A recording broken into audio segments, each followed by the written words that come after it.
নমস্কার, পুনরায় আপনাদের সামনে ডক্টর পণ্ডিত আচার্য মিঠুন শাস্ত্রী বাউহরি তারা ভৈরব ড্রিম হাউস নিয়ে আজকে একটি বেদিক সুইচ ওয়ার্ড বলতে আপনাদের সামনে। প্রত্যেকের মধ্যে যাদের বাড়িকে ঘিরে স্বপ্ন রয়েছে যে আপনারা আপনাদের ড্রিম হাউস মানে স্বপ্নের বাড়ি বা আপনাদের মনপসন্দ যেটাকে বলা হয় তার একটা বাড়ি আপনাদের হোক। এইরকম পরিস্থিতিতে those who are under this circumstance, যারা এইরকম পরিস্থিতির মধ্যে রয়েছেন বা যারা ভাড়া বাড়িতে রয়েছেন, তারা একটি ভালো ভাড়া বাড়ি যাতে পান তার জন্য আপনারা মনের মধ্যে ইন্টেনশন বা ইন্টেন্ট করছেন যে আপনাদের এরকম একটি ভালো ভাড়া বাড়ি হলে আপনারা ভালো মেন্টালি পিস পাবেন এবং ফিজিক্যালি পিস পাবেন।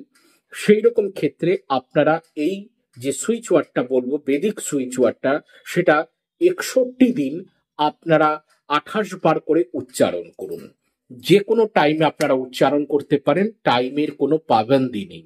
সেটা হচ্ছে স্বরুচ্চা দন্ত শয় বয় বয়সন্য রয় হস্যু চয় জফলা আকার, স্বরুচ্চা সুপর্যাপ্ত বিলাস গৃহ শানসি দন্ত শয় বয় বর্ষণ্য রয় হস্যু চয় জফলা আকার, স্বরুচ্চা দন্ত শয় হস্যু প অন্তস্থ জয়রেপ আকার পয় তয় সুপর্যাপ্ত বিলাস গৃহ বয়সী লয়কার দন্তেস্ব গয়রি হ বিলাস গৃহ শানসি দন্তের শয় আকার দন্তের ন দন্তের শয় দীর্ঘী করে দেখুন। অচিরেই আপনারা এর গুড ভাইবস এবং গুড রেজাল্ট আপনারা আপনাদের ইন্ডিভিজুয়াল লাইফে এবং ইন ফ্যামিলি আপনারা ফিল করতে পারবেন। আজ এই অব্দি, আজ আর অন্য কোনো কথা নেই। সকলে ভালো থাকুন, সকলে ভালো থাকতে হবে। কর্মানি জয় মা।